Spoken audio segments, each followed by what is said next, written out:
Hello, everyone, and welcome. I'm going to give another minute or so for the rest of our folks to join. I see people hopping on the Zoom, so we'll give another minute. We'll kick off at 12:02, and then we have quite a packed agenda today, so we will run straight through the program from there.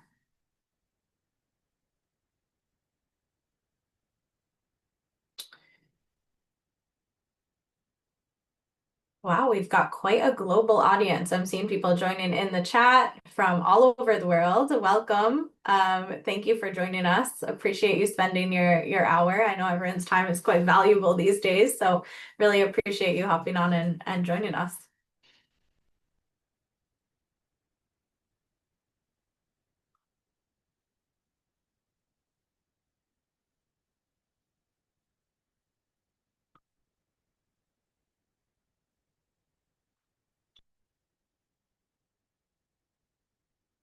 Christian, can you just confirm that you can see my screen?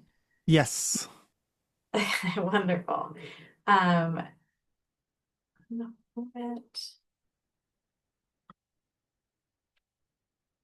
Can you still see it? Yeah, looks great. Okay, perfect. Okay, welcome everyone. Thank you so much for joining us today. I'm Gina Raffo, Head of Product Marketing at Abacum. I'll be hosting today's session. A quick overview for everyone on how we're going to spend our time today.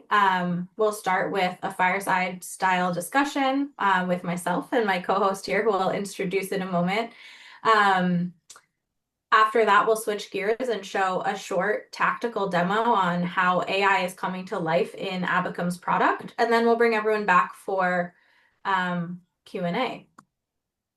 A few quick kind of housekeeping notes. The chat is open, the Q&A is open. I will be moderating them and be selecting questions to answer at the end of the session.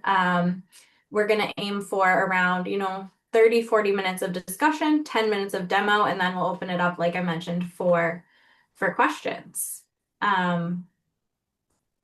Without further ado, let me introduce my co-host here. He likely needs no introduction, as I'm sure he's familiar to many of you on the line, but Christian Wadig is an FP&A expert, online course creator, corporate trainer. His in-person programs have equipped finance teams at companies like Google, Merck, Lowe's, Discover, and many others to drive better business decisions.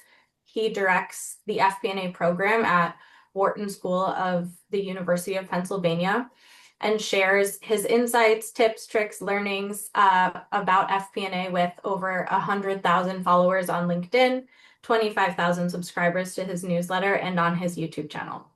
Before founding his online programming inside FP&A, Christian spent over a decade at Procter & Gamble and Unilever, leading FP&A and accounting teams across global markets.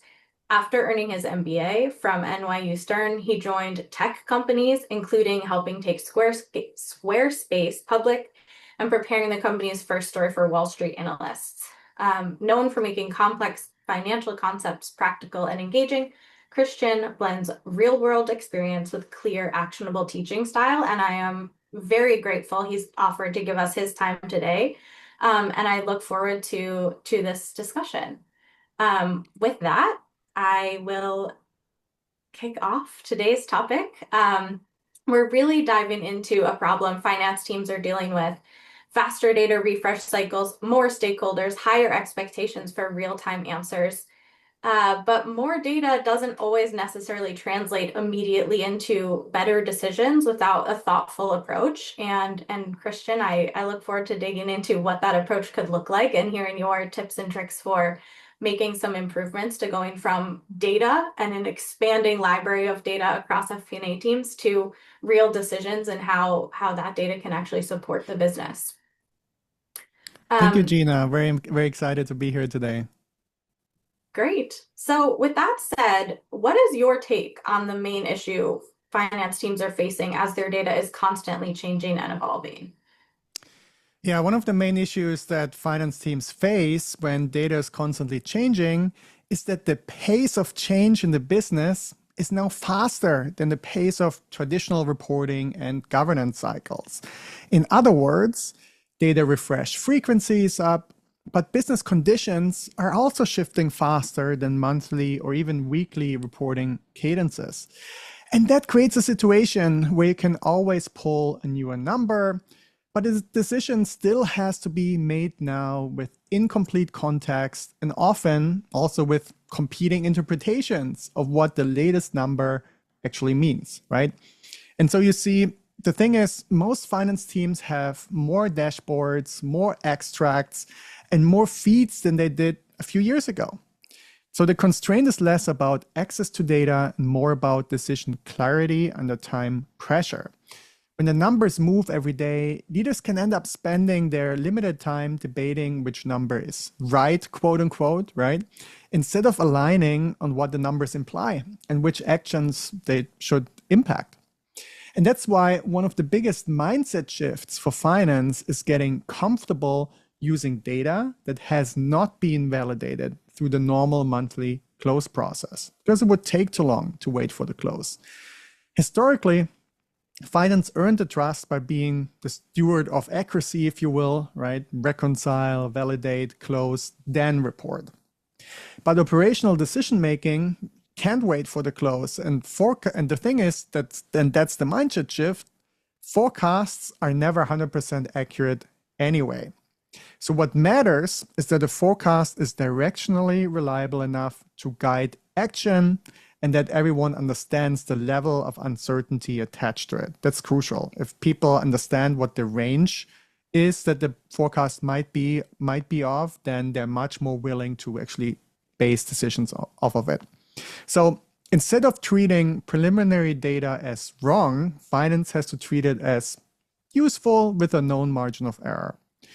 Or a practical way to say it is this: we can absolutely work with mid-month or daily numbers, but we need to calibrate them. We need to understand, based on history, how much volatility we typically see between mid-month actuals and month-end close, and whether that volatility is stable or changing, right? If, for example, a certain expense category always swings plus or minus 2% by close, finance can communicate that range and keep leaders from overreacting. But if the historical range is much wider or has recently become wider, that becomes an insight in itself because it signals that the process behind the number is less stable. But there's a second challenge that runs in parallel, and it's just as important. Even as finance embraces faster, less polished data internally, it still has to provide a stable and coherent performance narrative. You see, leaders don't want to hear that everything is in flux every week. Nobody wants to hear that. They want to know what changed, why it changed, and whether it changes the decisions they need to make. So finance has to act as a filter. That means absorbing the noise of constant data movement and then bringing only the signals that really matter, right? It means being disciplined about distinguishing between variance that's just timing or noise and variance that reflects a real shift in trajectory. And when you get that balance right, you know, the speed on the intake side and then clarity and stability on the output side, that's when finance becomes a real strategic partner instead of just a reporting function. And in that transition, how do you avoid just getting stuck in the weeds and answering a million questions about those variances and those changes? That's a great question. So the temptation when everything is moving is to chase every number that looks different from last week, right? And that's exactly how you get stuck in the weed and where I see a lot of junior finance professionals struggle. The antidote is what I'd call a forest first view. Before you dive into any detail, you need a small, deliberately chosen set of North Star metrics, right? These are directly tied to your strategic priorities. And they are you could also call it always on anchors, the handful of metrics that leadership should be looking at no matter what else is happening in the business. And they stay on the dashboard, whether it's a calm quarter or a chaotic one, and they give you or give everyone really a shared reference point for what good looks like. And the reason this matters so much is that without those anchors, finance teams end up playing what I describe as metric whack-a-mole, essentially, right? Something spikes in one area, so everyone runs to it. If you've ever seen 4-year-olds play soccer, that's what that looks like, right? The ball goes somewhere and 10 kids from both teams, everybody just runs to the ball. You don't want to do that in business because you're constantly reacting, but you're never actually steering. The energy is high, but the impact is low because there's no through line connecting all that activity back to what the business is actually trying to achieve. But when you have your North Star metrics locked in, they do two things for you. One, they give you a fast triage filter, if you will. When new data comes in, the first question isn't what moved, it's did anything move that affects these few metrics, these core metrics? If the answer is no, you note it and move on. You don't spin up a whole analysis cycle around it. And two, they give leadership consistency.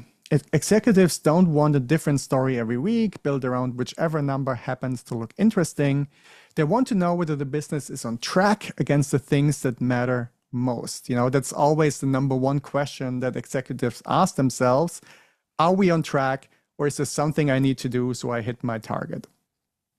And that's a much more powerful conversation. And it's one you can only have if you've done the upfront work of defining those anchors and getting organizational alignment around them. That's also important. Everything else is context, useful, but in the end, secondary.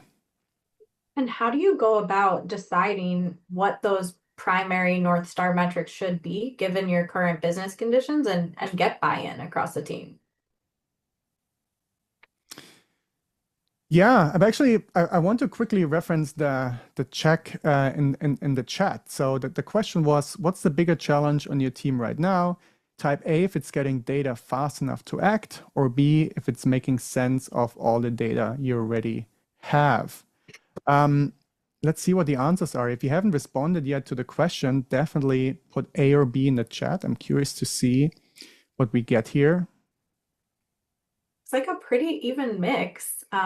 Maybe a little biased towards A here, towards the tail end, but pretty even across the board.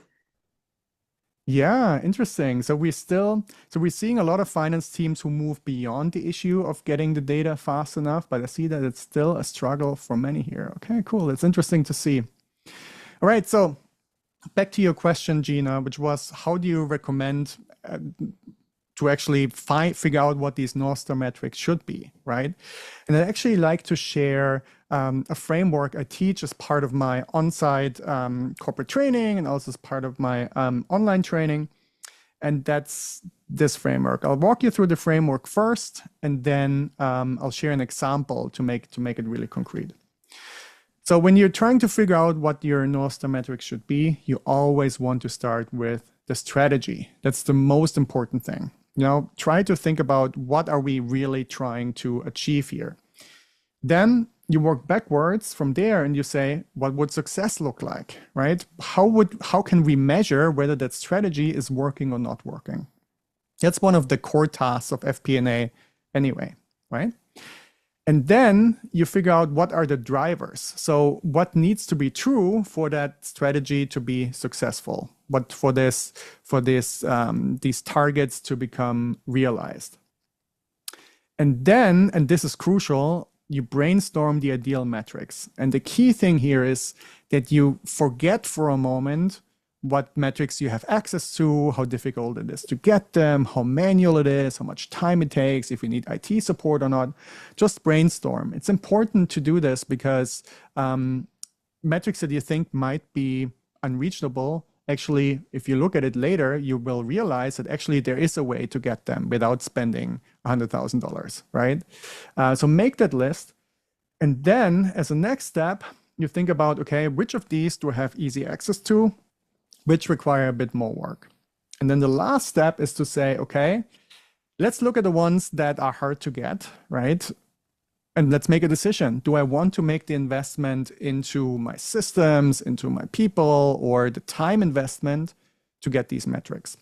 Let me show you an example to make this really concrete. This is from a fictional company called Pear. I use that company throughout my training. It sells subscription to on-demand streaming services. So think of it like Netflix, right? So the first step is you start with a strategy. What's going on? Well, investors get impatient about seeing profitability for the first time. There was a good amount of growth, but it came with increasing marketing expenses. And as a result, Pear wants to find a way to increase sales without further increasing customer acquisition cost. That's the strategy.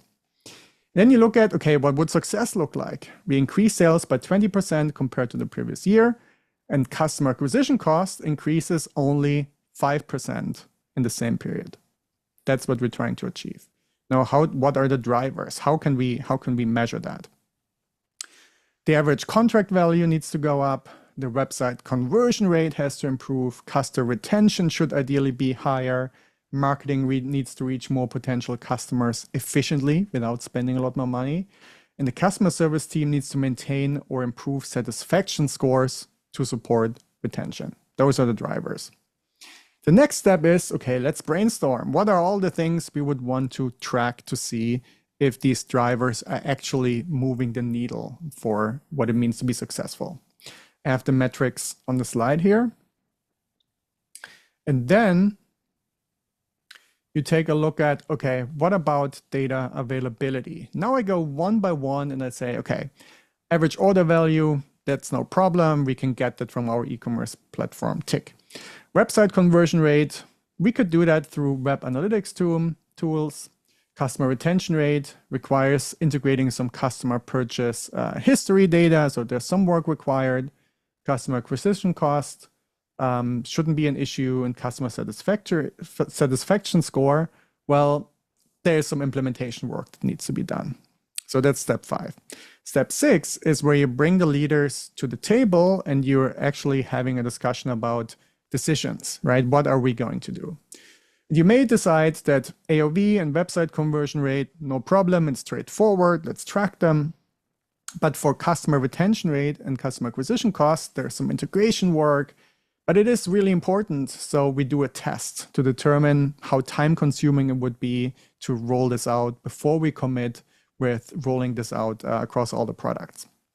Then lastly, customer satisfaction requires consistent collecting mechanism. And here you may decide, well, IT and design, they're already fully stretched, so we have to postpone this until the next year.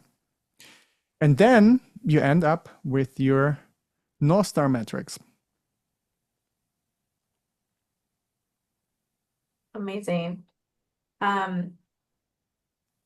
How do you avoid reporting changes and avoid reporting the same way every time? Like you mentioned, that might be a common mistake here. Yeah. So this is something I see in almost every finance organization, and it's done with the best of intentions, right? The close wraps up, and then the team races to get the full performance review deck out the door as fast as possible, right? There's this deeply ingrained belief that speed equals value, that the sooner leadership has the numbers, the better finance is doing its job. So the team pulls everything together in a day or two, packages it, and ships it exactly the same way they did the month before, the same layout, the same numbers, because there is no time to really think about, okay, maybe we need to look at different things this month. And sometimes there's also leadership pressure, of course, to say, hey, we need to know as soon as possible, a day after the close, what the story is. The problem is what ends up in that deck, right? Because the team is optimizing for speed, the content is overwhelmingly descriptive. You know, revenue was X, expenses were Y, variance to plan was Z. It's accurate, but it may even be comprehensive, and it looks professional, right? Because you do it the same way every time, but it has very low explanatory power. It tells you what happened without telling you why it happened or what anyone should do about it. And that's a critical gap, because leadership doesn't actually need information. They need decisions, or at the very least, recommendations. Mm-hmm. They need to know where to place bets, right? What to pull back on, and where the risks are building. So a table full of variances doesn't get them there. And what makes this worse is that it creates a false sense of completion. The deck Mhm. goes out and finance feels like they've delivered, right? Leadership flips through it, maybe asks a few questions in the review meeting, and everyone moves on. But the real analytical work, right? The digging into what's driving the numbers, the connecting of operational cost to financial effect, the forming of a point of view on what all of that means, that work either happens ad hoc, in side conversations, or it doesn't happen at all. The deck checked the box, but it didn't actually move the business forward. And the other thing I'd like to flag is that when you bundle everything together like that, you're essentially asking leadership to do all the heavy lifting themselves. You're handing them 40 slides and implicitly say, well, here's everything, you figure out what matters. That's not a great use of anyone's time. And frankly, it's a missed opportunity for finance to demonstrate strategic judgment. The format itself, right? One big package delivered the same way every cycle becomes the constraint. It forces a one size fits all approach to something that really shouldn't be one size fits all at all. Yeah, uh, absolutely. I think maybe now would be a good time to pulse check the folks on the line as well around their own reporting processes. I'm dropping a question here for everybody, but if you had a magic wand and could change how you're actually delivering your monthly results, do you want to optimize for getting things done faster, getting that report shipped and off your plate, push A, or having more time to actually focus on that storytelling narrative? And then, Christian, I mean, my follow-up question for you would be, what do we do about this? How do we change the recommended structure so you can deliver fast and with a strategic lens? Yeah, and I see in the chat that the majority of people want to spend more time on the why. And, I get it. That's also where finance becomes more fun, right? If you can tell people, hey, here's what I'm seeing, here's what I think we should be doing.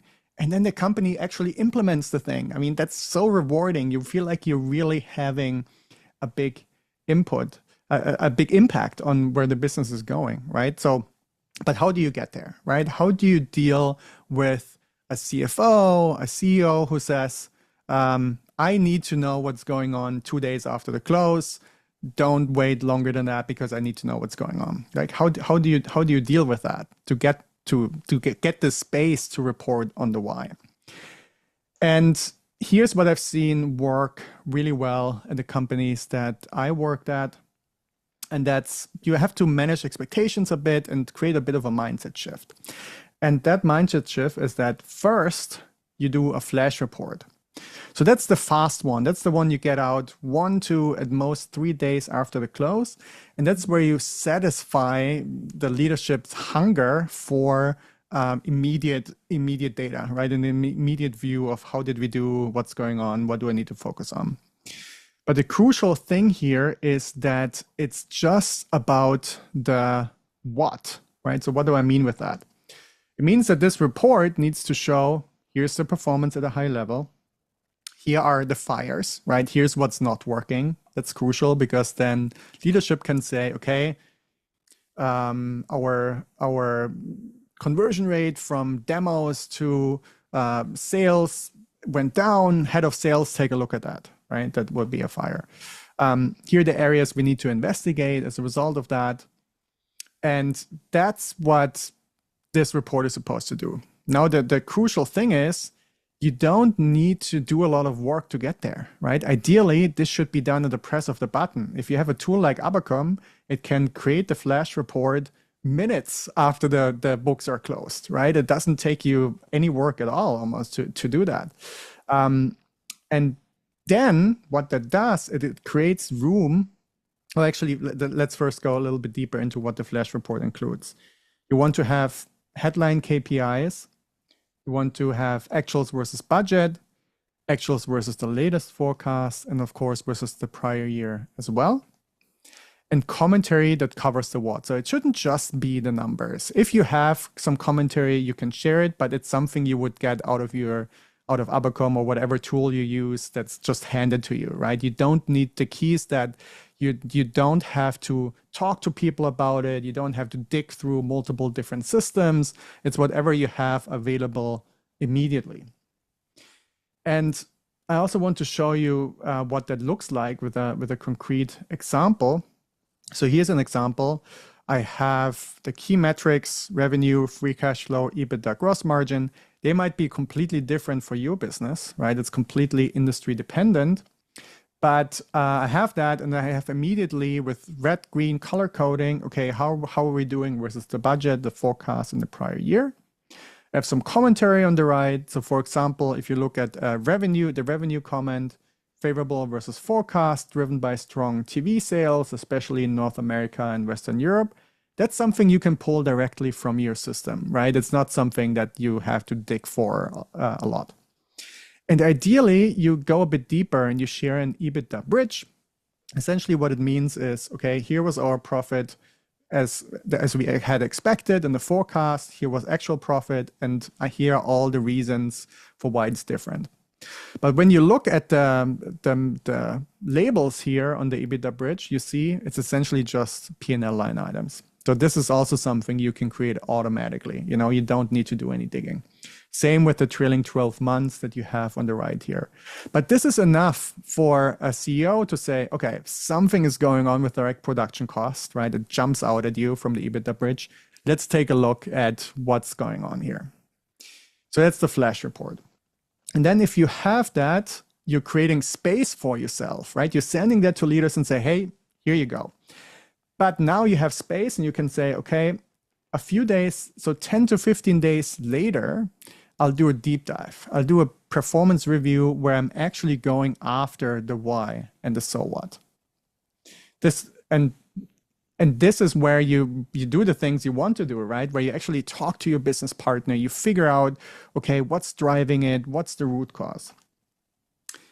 And yeah, I hope that this is helpful for you. If you're not doing a flash report yet, I would highly recommend you implement that and then take it from there.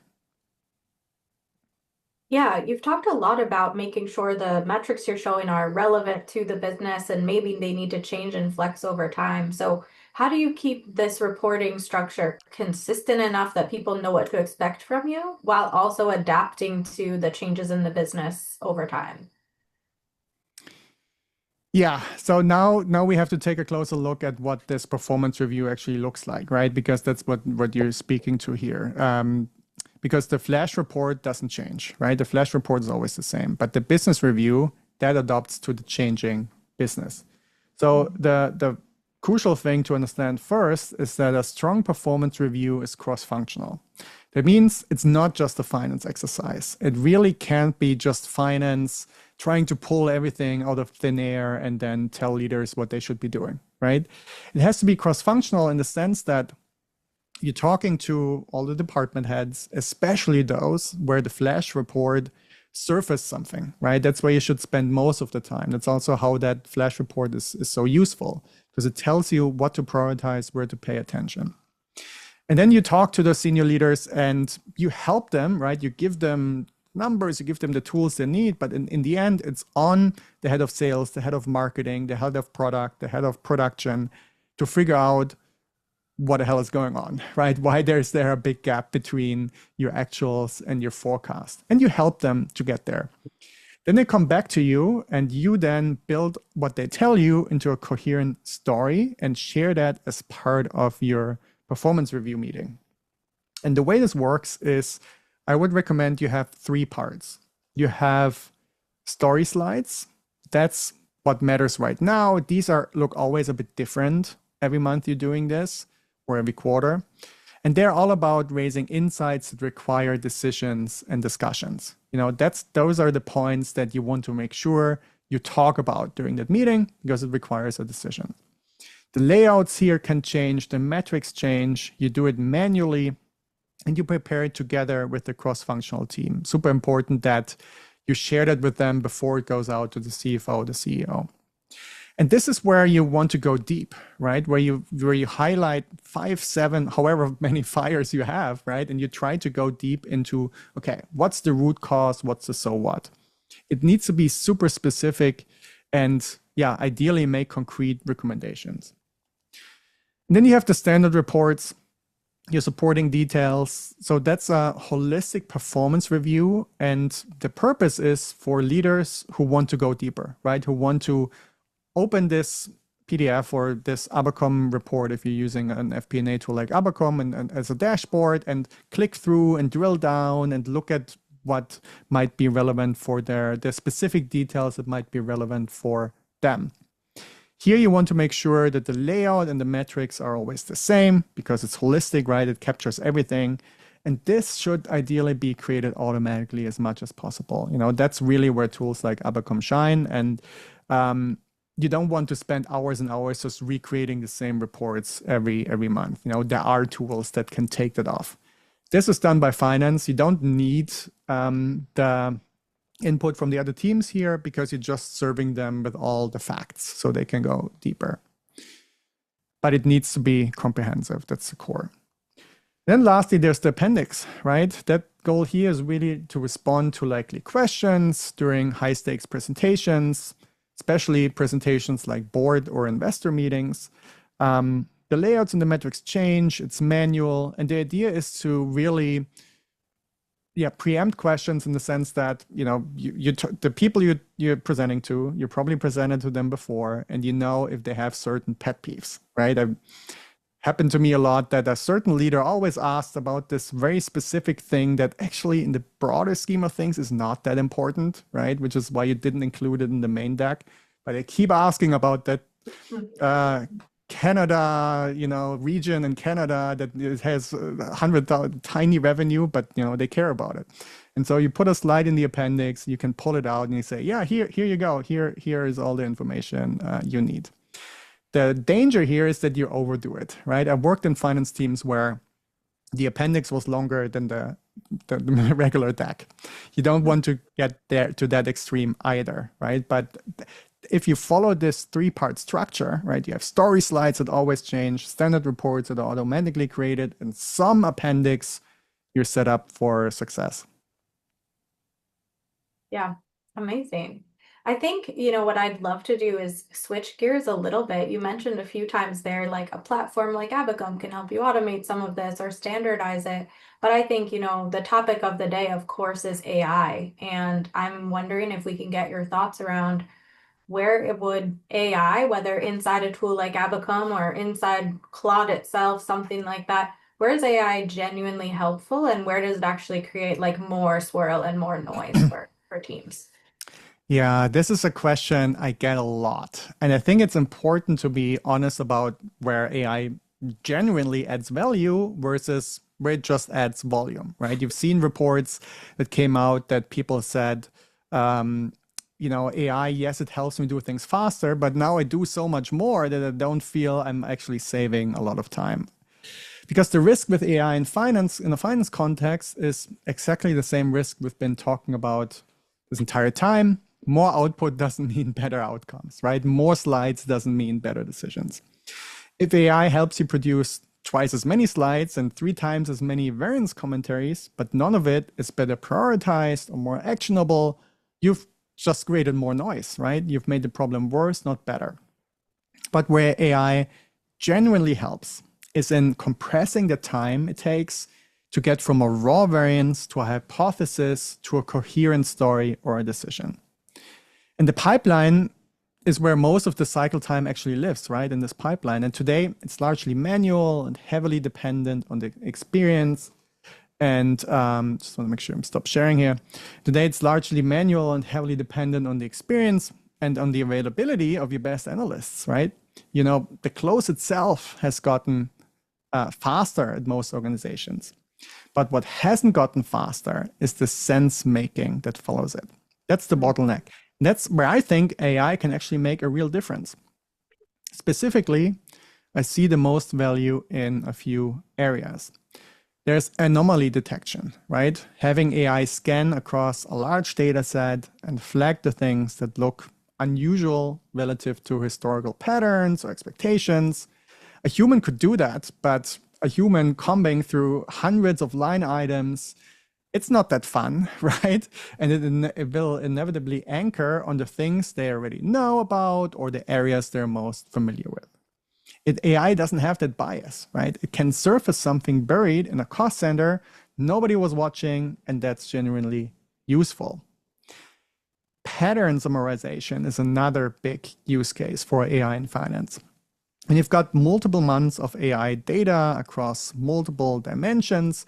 AI is very good at synthesizing what the overall shape of the story looks like, right? That forest view I talked about earlier, where trends are forming, where things are converging or diverging. And it can also be a real accelerator when it comes to drafting narrative and building story slides. First drafts of variance commentary, framing questions for leadership, right? Structuring the flow of a performance discussion. AI can do all that in minutes, and it gives your team a starting point to refine rather than a blank page. And this is a crucial mindset shift. It's that it's a starting point, right? Now, humans absolutely still own the judgment, the validation, the prioritization, the final recommendation. That's not going away. And I also want to mention a study here that I've seen recently where they surveyed a large number of companies, but the consistent picture was that leadership, senior leadership, they were excited about AI. They want the company to use AI more. They're using AI.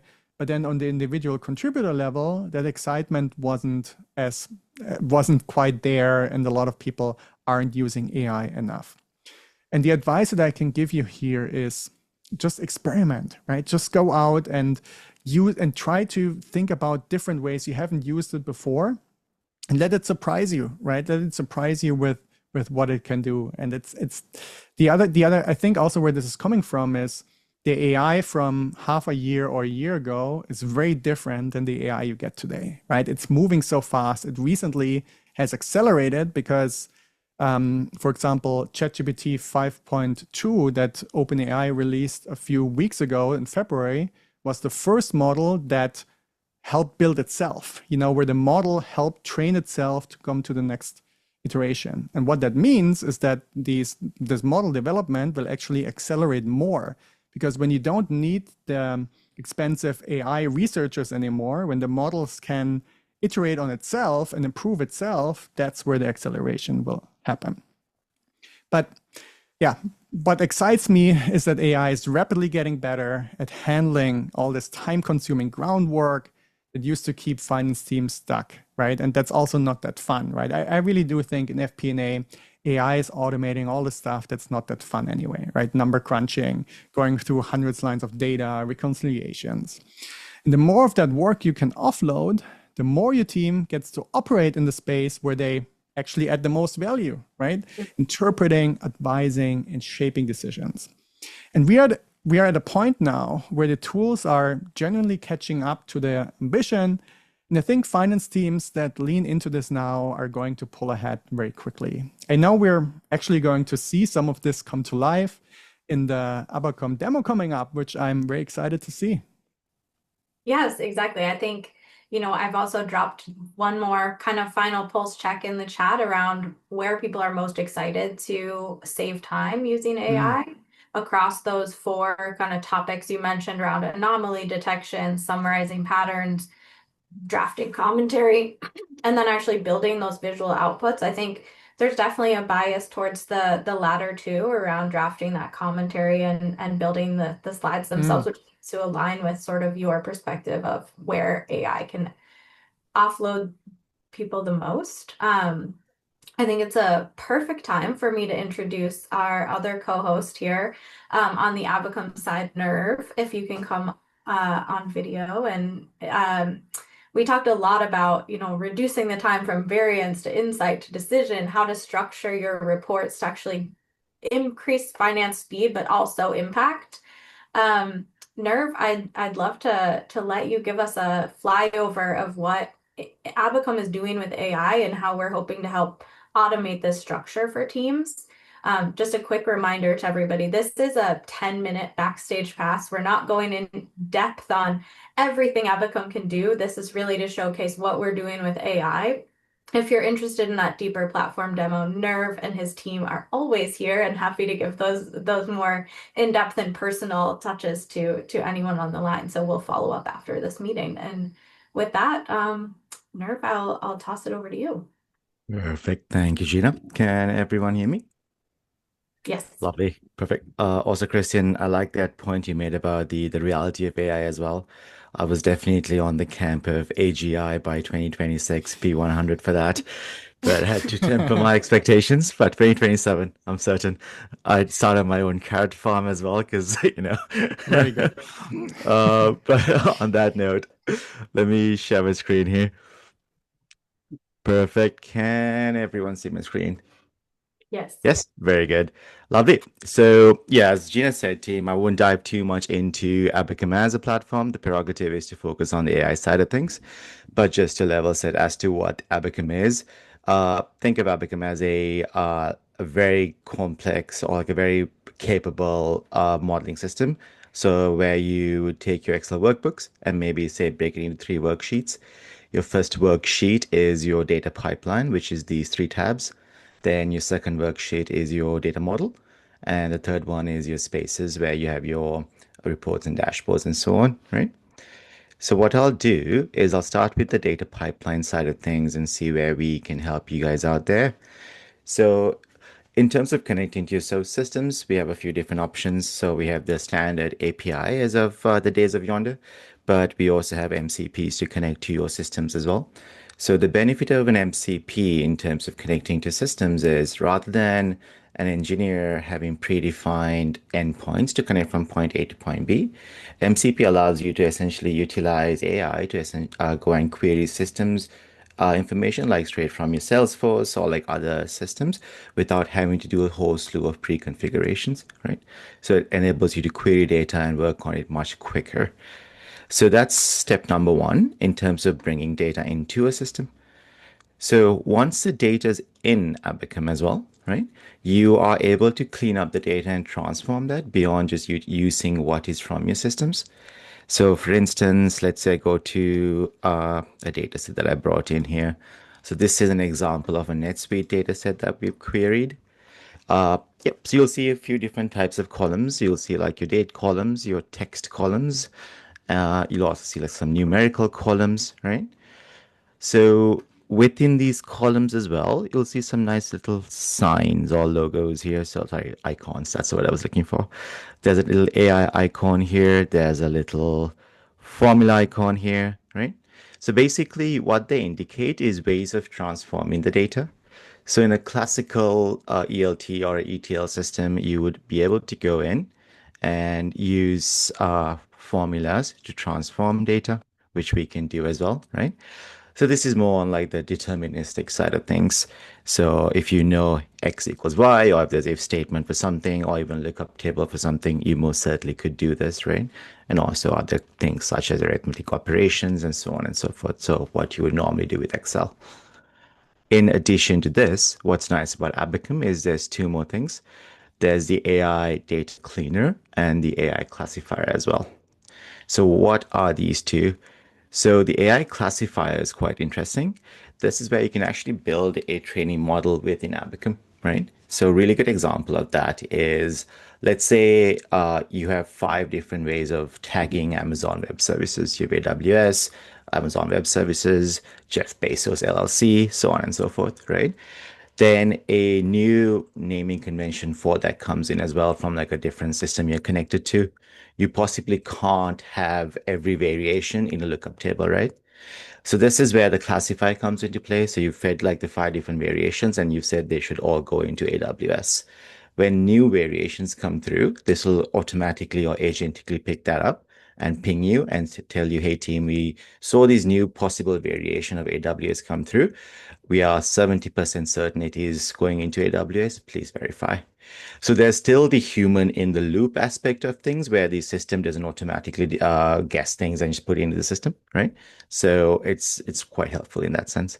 So just like Christian said, it's the assistive side of things rather than making decisions for you is where the differentiator comes into play here. Lovely. Then what we look at next is this concept called the AI cleaner. So that's quite powerful as well. You can just go into this one and do AI cleaner. I can quickly run this job. So I can say I want to do a vendor new name or something, right? So now what that's going to do is it's going to look at this column and it's actually going to generate the cleanup version. I already did that just to show you because this takes about a minute or two, and that is on purpose. So the way we think about AI at Abacum is so there's obviously speed and accuracy, right? Speed is nice, but we work with finance data, so we need to be deterministic and accurate as possible, right? So this process is not just an LLM call. It goes through what we call LLM as a judge, or it's called the RAG triad. It almost sounds like a gang name, but basically what it does is it goes through this process of where uh, it goes into essentially a data warehouse of sorts. Then there's other LLMs that actually look at this and evaluate against each other, and almost like a discussion between LLMs to get to the most statistically optimal output of this, and then returns the values into a cleaned up name, right? Hence why it takes a bit longer, but it's significantly more accurate. And this is what the output looks like. Um, Lovely. So those are some nice functionalities within the Abacum data cleanup side of things. Pretty soon we'll be releasing a component where you can actually just type in the logic that you want created, and you can have clean data in there as well. Perfect. So once we've done with that, I'll jump into this concept called the spaces. So think of spaces as a blank canvas. If you all have used tools like Notion, Confluence, Coda, you'll be very familiar with the concept of spaces. Also, maybe think of spaces as a fancy Google Docs, right? This is where you can have your reports, dashboards, or even your scenario spaces, right? Um, so to Christian's point about using AI for the narrative side of things, this is where it becomes quite useful. So let's go to a report over here. So let's say I want to get some insights on this variance over here. I can either go and create a summarized narrative, or I can go focus on dimension and maybe break it down by entity, and it'll generate a narrative pertaining to that variance that we can dig into, right? And once this is generated, you can obviously make it longer, shorter, refine it to your heart's content. And then you can actually have this rolling forward each month as well and make it dynamic and active. Um, in addition to this team, you could also use our chat interface. So you could ask some questions such as, I have some questions copied here because I'm terrible at typing. Let's go in there and let me just expand this. So while this generates and things, I'll show you the chain of thought here as well. So the reason we expose the chain of thought is to let you know it's just not purely vibes. There's actual logic as to how we generate in this context. But you'll see that we can interact with Abacum data in a few different ways. So there's the chat interface or the agentic framework within Abacum. You could also interface with the data using Slack and also like our MCPs as well, right? There's pros and cons to each approach. Uh, the benefit of using the Abacum interface is you are working with the corpus that is within Abacum, right? So that's lovely. The benefit of using the MCP or Slack is you're able to query information directly from Abacum. You use Abacum's backend as a tool call as well. But you can also query things such as, hey, what's the benchmarks, and essentially information that is available to Claude as well, in addition to tool calling Abacum, right? You could ask questions like this. What's also nice is we have a causality engine, so not a correlation only engine. So you can go in, dive and ask questions such as this, where you are able to break things down and ask questions about product mix, volume mix, if is the impact due to effects, so on and so forth, right? And it's able to kind of break these components down for you. Um, Lovely. I'm sure you all have seen a million chatbots, so I'm not gonna bore you with like these different aspects. But what's really nice about Abacum, it's not just a chatbot, it is actually a slew of tool calls that has a causality engine in the backend. So rather than just a simple answer, it is able to work with you to derive what actual questions you are asking and also give you the most deterministically possible and accurate answer. That is a bit of a word salad, but I'll jump into another more relevant example you all would be keen on. So when we think of modeling as well, right? There's certain aspects of AI, so subsect of AI, which is machine learning, right? Which becomes really useful in the modeling side of things. So let's jump into a model over here, and we can definitely get into a demo specifically for modeling. It's a very robust modeling engine. But let's say that I want to go into my cost of sales over here. So right now I have a simple formula that essentially shows my a forecast of my cost of sales forecast. But I want to go use an AI forecast for this, right? So if I go generate forecast, you can define the granularity as well. It uses an ARIMA model to get your seasonality and trending and basically give you a more accurate forecast than what I've had in the past, right? We'll also be releasing parameter tuning and so on and so forth quite soon as well. So you can customize the models if you're keen on doing that.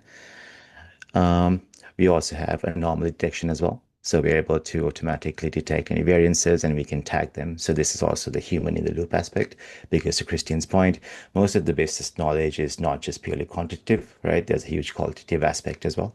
So this is where the system will learn from what you know as well. And the tribal knowledge becomes a big component of the system being smarter. Perfect. Gina, how am I looking for time? You're good. Let's do maybe Oh, 3, 4 more minutes. perfect. Yeah, 4 minutes. Perfect. Lovely. Lovely. Hmm. Uh, perfect. So I'll also show you another component here, team. So in terms of the AI side of things as well, another really nice functionality we have in the system is this concept called the scenario studio, right? So I don't want to mislabel this as AI. This is purely statistics, but again, AI is statistics. But this is very cool. So if you all have used tools such as goal seek or constraint optimization in Excel, you know how cumbersome it is to like figure out, oh, if it's an evolutionary model, so on and so forth, right? We've tried to simplify the process to make it as effective as possible without having to move a bunch of different levers. So this is an example of what we call a goal seek or a scenario studio. So I have my standard qualified leads over here, right? So right now I want to set it to a target. I can say I want to match the target. I want to approach this target. Maybe I want to get to 1,000, right? Then I can change this level. So maybe I want to say I want to keep this at 40%. I want to keep this at 60%. And then I can run a goal seek on this one, right? So these examples can be used for things such as break-even point analysis. We'll be releasing Monte Carlo simulation soon as well. So every value that you have is not just purely deterministic. It'll also have a probabilistic component to it. So your scenario analysis becomes more statistical use case than just a purely math, like 1 + 1 = 2 use case. Once again, these are things you don't have to do, but with Abacum, you have the capability to do all of that as well if you want to, without having to code things and build things. And one last piece I want to show you is my whole spiel earlier about the MCP side of things as well. So if I jump in here and I open up my Claude instance, so Abacum is connected to Claude, your Gemini instance, ChatGPT instance, anything you'd want to. So I could basically come in here and ask a question, like a unit economics question like this, right? So this will actually do a tool called into Abacum. Sorry, Christian, Gina, y'all see my Claude, right? Okay, Yes, perfect. yes. Yeah. Lovely, lovely. Uh, so this is quite interesting. So you can see it's actually pulling from Abacum. You could also change your model depending on the questions that you want to ask as well. And that is something for you all to be prudent on. For simpler questions, use Haiku, and that's just more that your IT team won't come after you for using tokens, right? But yeah, so essentially, this is where you can not only get information from Abacum, but you can also ask questions about benchmarking and whatnot. While this runs, I'll quickly show you the yes, I will have to share my screen first. Yeah, so this is basically the Claude output. Then this is able to be used with Gemini and ChatGPT as well. And bear with me, I'm going to show you guys one more thing here, which you all will be keen on.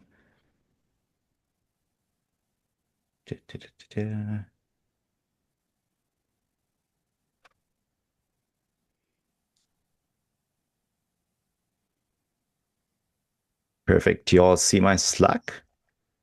Yeah, lovely. Okay, very good. And as you can see over here, within Abacum as well, we can ask questions from within Slack as well. You can ask questions from Abacum. And the benefit of this team is we want to reduce the friction for like stakeholders that may be not in the finance team, because not everyone wants to learn a new system. With using Slack, you can inquire about your budget, how things are tracking, and also use the full power of your LLMs as well. Very good. That is my spiel for the day. And I shall It's pass to Kristen amazing. and Gina. It really blows me away how full featured the tool is, even in the AI space. I knew before that Abacom is super full featured, but now seeing those latest features. I mean, the two things that stood out to me was that integrated chatbot. I think what it does is that someone who hasn't been onboarded on a tool, right? Maybe a sales leader or a marketing leader, they can immediately get value from Abacom because it has a chatbot. I think that really is the killer feature. And the other thing is the machine learning thing. I always teach that you need to combine a statistical approach with something like driver-based planning, but it's unreachable for a lot of smaller teams because they can't hire data scientists, they can't get the expensive specialized tools. But it was amazing to see that with Abacom, you just press a button and it creates the machine learning forecast for you. It shouldn't replace your forecast, but to have an additional baseline that's based on statistics is Yeah. amazing. Yeah, no, Kristen, that's a really good point. Yeah. Bit of a sales plug on my end right now for that. So your point about like the learning side of things as well, right? So a lot of folks have concerns about adopting a new system, like even like Learning Abacum. So our chatbot's actually connected to our knowledge base. So you could literally Mm. chat with the system to learn the system. Yeah, Very cool. yeah, Very cool. amazing. Amazing. We've got a few minutes left, so we've got a few questions. I'll prioritize what I think are the most interesting. And then before we dive in, I just want to call out to everyone on the line. We will be sending all the materials to everyone here, as well as folks who registered and weren't able to attend. Um, this is the first session of a webinar series where we'll go into other topics around AI and best practices and how to be applying technology like this across your process. So the next session is 2 weeks out from now. Um, all leading up to something we at Abacum are very excited about, which is our What If Summit, which will be the first week of April in New York. Christian will be joining us there as well to host an interactive boardroom scenario simulation. So that should be a very engaging time. If you'd like to register or look for more information, abacum.ai/summit is the place to do it. And there'll be more information in the materials we send out. I don't want to waste time sharing my screen and switching between things because we've got a few interesting questions here. So the first, Christian, I think is for you, which is, where have you actually seen AI slow down teams or create more work and really bottleneck? People are trying to figure out what to do with it, but we don't have the luxury of time to be slowed down.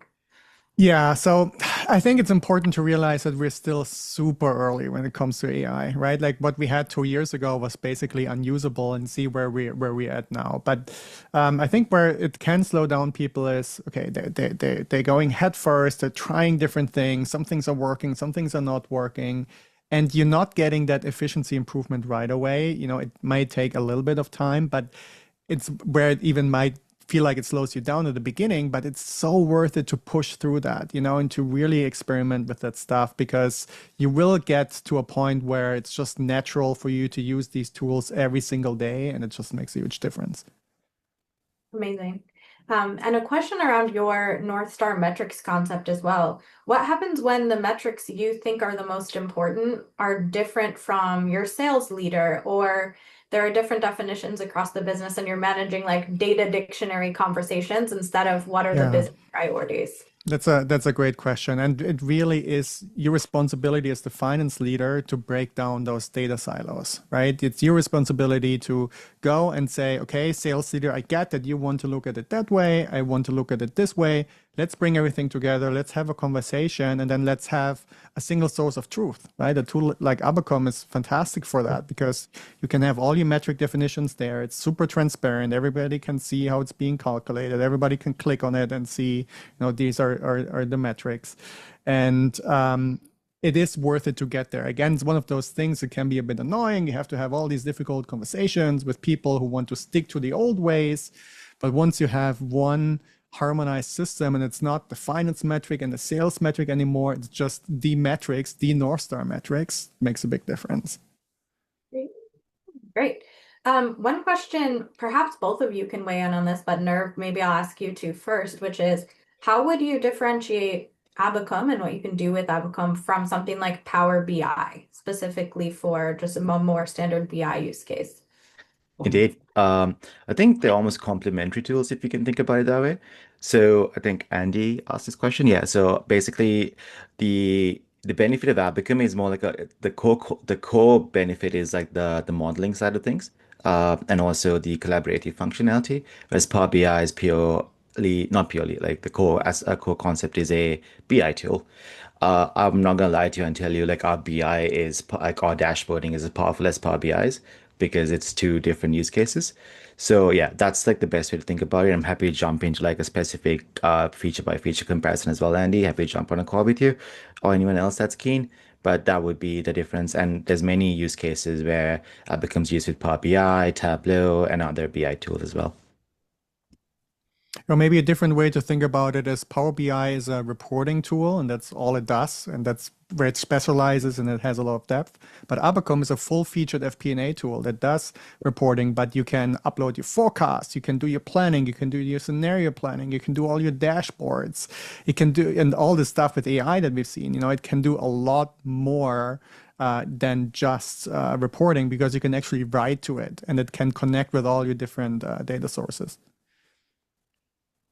Great. One more question. I appreciate we're a few minutes over, so anyone hanging in with us, I appreciate your time, and Kristen and Nerv as well.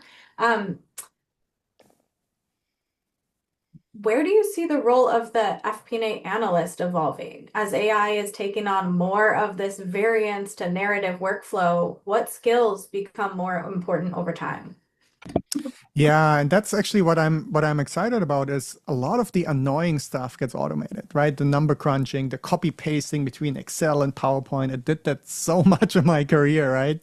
Just getting it from Excel on the slides. You won't have to deal with any of that anymore. Tools like Abacum, other AI tools do that for you.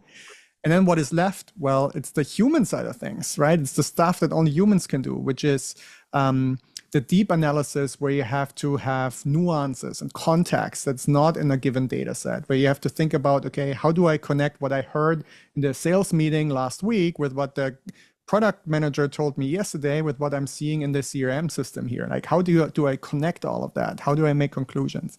And then, of course, it's all about financial storytelling, business partnering, influencing.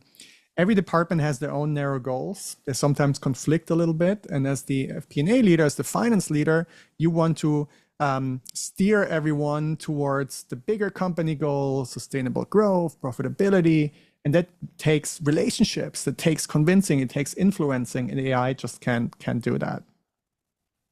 Amazing. Well, thank you both so much for your time.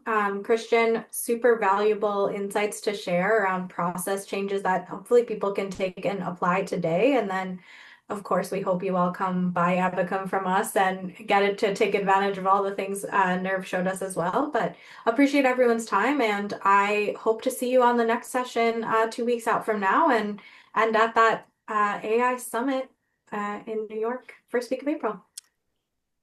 Thank you so much. Thank you.